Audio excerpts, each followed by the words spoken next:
Summary writing में अगर आए तो ये आपका अभी जो पैराग्राफ आएगा इसमें से जो क्वेश्चन नंबर 1 होगा, दिस इज कंपलसरी। तो क्वेश्चन नंबर 1 क्या होगा आपका? कंपलसरी होगा समरी राइटिंग, और उसका टाइटल देना है आपने। टाइटल तो देना आसान होता है, समरी का थोड़ा कंफ्यूजन होता है।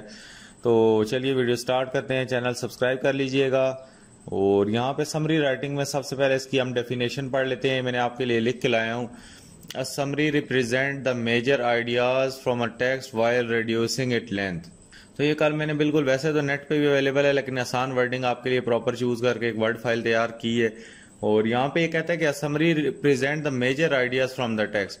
तो यहाँ पे एक टेक्स्ट है, उसमें बहुत सारी चीजें लिखी होंगी, तो उसमें से जो मेजर आइडियाज होंगे हमारे पास वो क्या करेंगे, टेक्स्ट के हमने लिखने हैं। वाइल रिड्यूसिंग इट लेंथ, तो इसका मतलब है कि ये समरी क्या होती है, छोटी भी होती है, ये कोई तशरीह नहीं होती जो कि बड़ी होती है।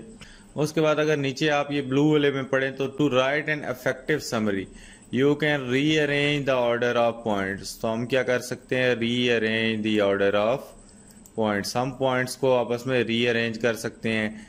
And remove the minor detail, ऐसी डिटेल्स जो कि या तो एग्जांपल्स दी हुई हैं या फजूल चीजें दी हुई हैं, उनको हम बीच में से निकाल देते हैं। फजूल चीजों को हम बीच में जेर बहस नहीं लाते।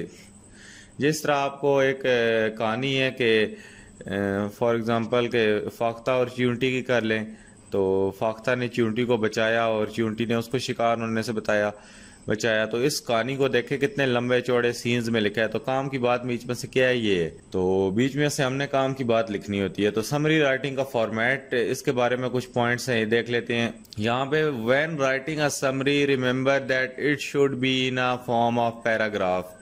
एक पैराग्राफ होना चाहिए, ये नहीं कि आपने 10 पैराग्राफ लिख दिए या 3-4 पैराग्राफ लिख दिए। एक ही पैराग्राफ होगा, वो खत्म नहीं होगा, लाइन छोड़ के दोबारा से नहीं लिखना।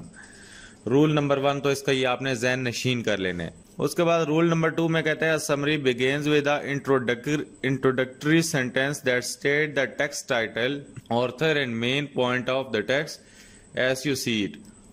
कहता है कि ये शुरू वहां से होती है जहां से टेक्स्ट का टाइटल हो रहा होता है। जिस तरह ड्रग एडिक्शन के बारे में है तो हम ये लिखेंगे कि ड्रग एडिक्शन इज अ। उसके बाद पेट्रियोटिज्म के बारे में है तो पेट्रियोटिज्म से शुरू करेंगे। और इसके बारे में कहता है कि मेन पॉइंट्स हमने टेक्स्ट के उठा के इससे लिख देने हैं। उसके बाद कहता है कि summary is written on in your own words. In your own words का ये मतलब नहीं कि आप अपने पास से चेंज करते, जो टेक्स्ट में वर्ड्स हैं उनको रीअरेंज करके लिखने हैं। ये इन योर ऑन वर्ड्स का यहाँ ये मतलब नहीं कि अपने पास से घुमा फिर आगे बातें लिखने शुरू कर देनी। अपने पास से कुछ भी नहीं लिखना, सिर्फ टेक्स्ट की जो बातें हैं उनको आपने आसान इंग्लिश में लिख सकते हैं, उसका स्टाइल चेंज कर सकते हैं, लेकिन उसका पूरा मीनिंग चेंज नहीं कर सकते, अपने पास से नहीं छोड़ सकते। क्योंकि अपने पास से लिखने लगे तो वो समरी नहीं, वो ऐसे बन जाएगा। उसके बाद कहता है summary contain only the ideas of original text. सिर्फ ये क्या करता है कि सिर्फ वही आइडियाज होते हैं जो कि ओरिजिनल टेक्स्ट में होते हैं। आपने अपने दिमाग से इसमें कोई आइडिया नहीं डालना। ये कौन से आइडियाज होते हैं, सिर्फ के सिर्फ आइडियाज ओरिजिनल टेक्स्ट वाले होते हैं। आपने अपने पास से इसमें आइडियाज नहीं डालने। आगे लिखता भी है जी, इसको हम अलग पॉइंट में कर लेते हैं ताकि आपको सही ज़हन नशीन हो। Do not insert any of your own opinions. अपने पास से फजूल चवले नहीं मारनी, अपने पास से हीरो नहीं उस वक्त बन जाना। अगर इंग्लिश आती है आपको तो उस वक्त आपने कहना है कि बस आज ही पेपर मिला तो चलिए अपने पास से शुरू करते हैं। ऐसा नहीं करना। अपनी ओपिनियंस को अपने जेब में रखना है। इंग्लिश के पेपर में अपनी ओपिनियंस को सब्र से उसको बर्दाश्त करके रखना है। इंटरप्रिटेशन, डिडक्शंस, कोई चीज़ आपने इंटरप्रेट की उसके बाद डिड्यूस की उससे, या आपकी कोई कमेंट्स है नहीं यार ये तो गलत हो रहा है, मैं नहीं, ये नहीं, ऐसा नहीं, ऐसा मीडिया को होना चाहिए। तो अपने पास वाली बातें हौसला करके अपने पास रखनी है। फिलहाल समरी में यहाँ पे नहीं लिखनी। बाकी जिस मर्जी को सुनाओ कहानियाँ, अपने ओपिनियन जहाँ मर्जी करो, you are free to express your opinions. तो फिलहाल के लिए समरी के लिए आपने अपने पास इसको सब्र करके रखना है, अपनी ओपिनियंस को भी। तो आगे चलते हैं। इसके कोई रूल्स हैं जो दोबारा मैं आपको ज़हन नशीन कराना चाहता हूँ। तो ये मैंने अलग से लिखे हैं, इसीलिए do not start before you have finish the reading and understanding the text. अब यहाँ पे क्या बात होती है ना कि बच्चे ने पैराग्राफ देखा ही नहीं तो जी समरी लिखने लग पड़ा।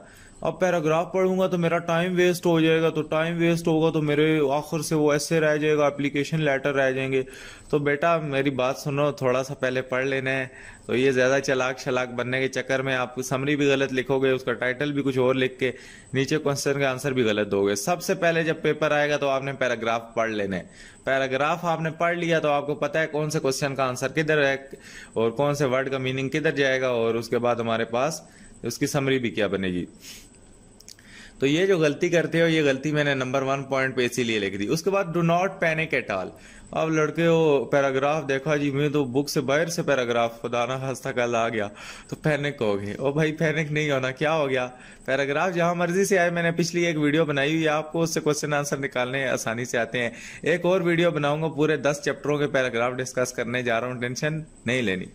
उसके बाद कहते हैं if you know what to write you will find that you can write down it quickly. तो ये पता नहीं वर्ड फाइल में क्या होता है, नीचे आ गया।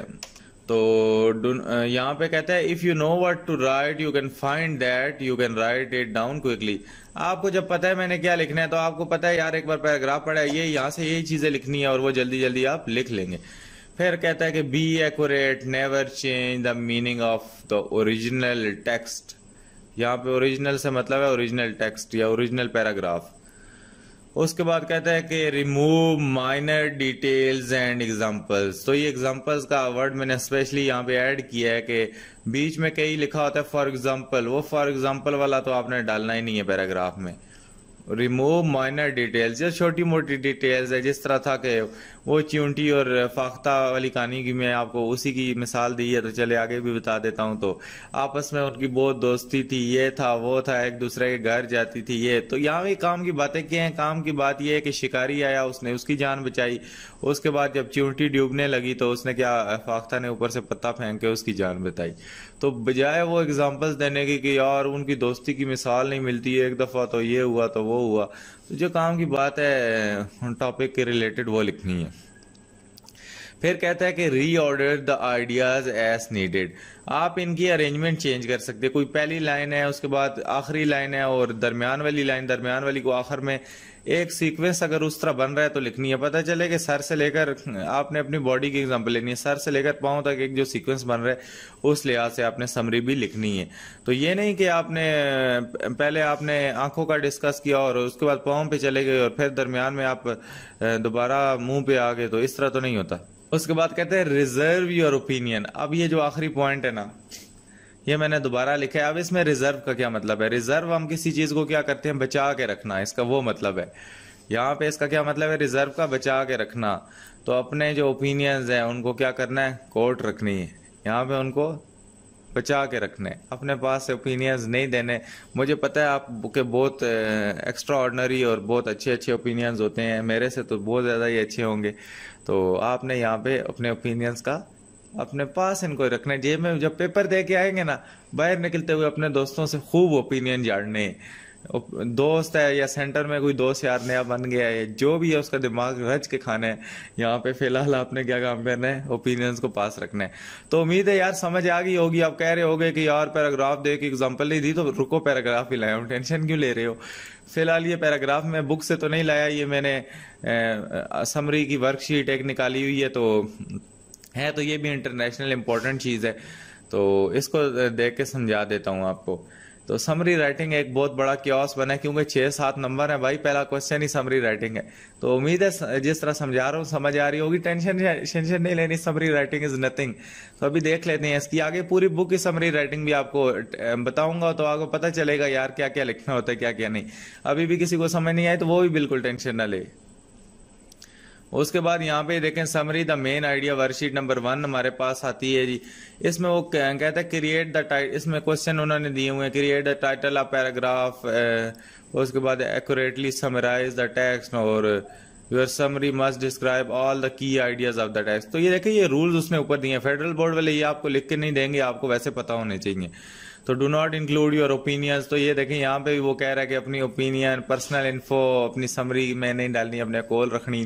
उसके बाद कहता है कि हाईलाइट और अंडरलाइन यानी की आइडियाज। तो इसको छोड़ते हैं, यहाँ से पढ़ते हैं picture. This a herd of elephant flies, पहले सबसे पहला रूल क्या था, समरी को पढ़ना है। A herd of elephant flies past you at 60 miles per hour, followed by a streak of tigers, a pride of lions, a bunch of clowns. What do you see? It must be a circus train. One of the first issue of the circus train was credited to W.C. Coop. He partnered with P.T. Braniam in 1871 to expand the reach of their newly combined shows using locomotives. Before the circus train, these operations has lugged around all of the animal performers and equipment with a team of more than 600 horses. Since there are no highways, these voyages were rough and took long time. Circuses would stop at many small towns between large venues. Performing at many of these small towns was not profitable because these limitations. Circuses would not grow as large as imitation of their operators. After they began to use the train यहाँ पे to show their large cities, the performers were much profitable वगैरह, इनको profit हुआ। उसके बाद multiple rings were added to show went on today. Ringling Ross, Braniam, Bearley Circus still rely on the circus train to transport their astounding show। और यहाँ पे इसकी summary ये नीचे लिखी है, यहाँ पे क्या लिखा है, how do you say holy cow in the French? The fastest thing in the France must be the fastest ground of transportation of the world। तो ऊपर जो भी चीज़ें हो रही थी इसने इसको रीअरेंज करके अपनी वर्डिंग में मतलब के ओरिजिनल टेक्स्ट की कॉन्टेक्स्ट में ही लिखा है। कहता है कि the fastest thing in the France must be the fastest ground transportation. कहता है कि यहाँ पे ट्रांसपोर्टेशन की अहमियत बयान की जा रही है, तो फास्टेस्ट ट्रांसपोर्टेशन होनी चाहिए। French for a very high speed French National High Speed Railway Service on April 3rd 2007 TG service test the train as a record for the fastest wheel train reaching 357.2 miles in mid to 11 TGV trains operated from highest speed in a passenger। तो इस तरह ये छोटी सी करके लिखनी है, ये बहुत हाई लेवल की कोई इंग्लिश लिखी हुई है, इसलिए शायद आप कंफ्यूज हो रहे हो। तो ये सारी इन लोगों ने अपने पास है यहाँ पे इससे करके लिखी है। तो बाकी इसमें टेंशन नहीं लेनी, मैं आपको वो करा दूंगा, उसका क्या मतलब है, आपकी अपनी बुक से ही करा दूंगा। तो चैनल को सब्सक्राइब कर लीजिएगा। तो मिलता हूँ किसी और वीडियो में। अगर आप जिस टॉपिक पे वीडियो अभी बनवाना चाहते हैं, अभी कमेंट सुबह सुबह कर दें तो मैं बना दूंगा। फिर आगे दिन को बिजी होता हूँ। तो मिलता हूँ किसी नेक्स्ट वीडियो में। अल्लाह हाफिज़, टेक केयर।